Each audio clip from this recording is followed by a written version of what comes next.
Bonjour à tous. Je continue à vous partager des extraits du livre du cardinal Ouellette, Mystère et sacrement de l'amour. Le mystère et le ministère de l'Église domestique. À son tour, la famille chrétienne est insérée dans le mystère de l'Église au point de participer à sa façon à la mission de salut qui lui est propre. Les époux et les parents chrétiens, en vertu du sacrement, ont ainsi, en leur état de vie et dans leur ordre, un don qui leur est propre au sein du peuple de Dieu. Lumen Gentium 11. Par conséquent, non seulement ils reçoivent l'amour du Christ en devenant une communauté sauvée, mais ils sont également appelés à transmettre à leurs frères le même amour du Christ en devenant ainsi une communauté qui sauve. La famille est donc véritablement insérée dans l'être et l'agir de l'Église. La famille chrétienne n'est pas seulement une image de l'Église qui reflèterait certaines facettes de la communion ecclésiale. La famille chrétienne est une réalité ecclésiale, en vertu de la réalité sacramentelle qui la constitue. Elle est justement une église domestique au sens fort. Les fondements de la participation de la famille à l'être et à la mission de l'Église, communauté de salut, sont nombreux et intimement liés. Le sacrement de mariage qui spécifie le caractère du baptême et de la confirmation à travers un charisme sponsal qui consacre le couple au Christ, ouvrant ainsi la source de l'amour sponsal du Christ et de l'Église, au cœur de l'amour conjugal. Enfin, la grâce du mariage, cette communio personarum, cette communion des personnes, trinitaire, qui, à travers l'effusion de l'Esprit Saint, féconde de l'intérieur les rapports familiaux de sponsalité, de paternité et de maternité, de filiation, de fraternité. Familiaris Consortio 15.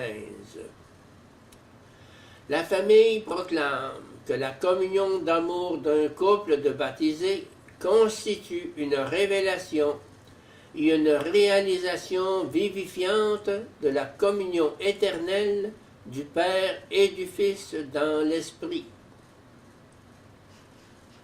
La présence du Christ dans le sanctuaire familial comme chef et époux de l'Église domestique appelle la famille à dépasser les tendances centrifuges de l'amour naturel pour assumer toutes les dimensions de sa vocation à l'amour.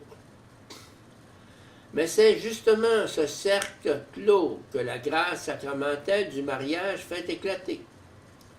Il est de sa nature de faire aimer l'enfant en Dieu et Dieu dans l'enfant, d'ouvrir la dimension de l'amour terrestre pour permettre à Dieu, et avec lui bien sûr à l'Église, d'y accéder.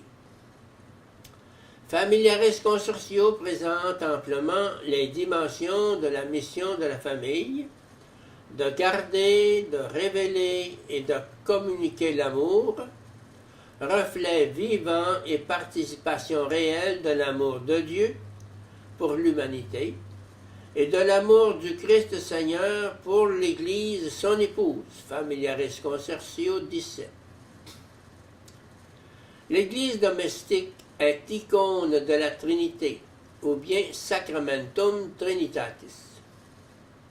La condition de vie et d'amour dans la famille chrétienne, fondée sur le don désintéressé de soi-même, dans la Sequela Christi, la suite du Christ, va plus loin que la ressemblance avec la communion trinitaire.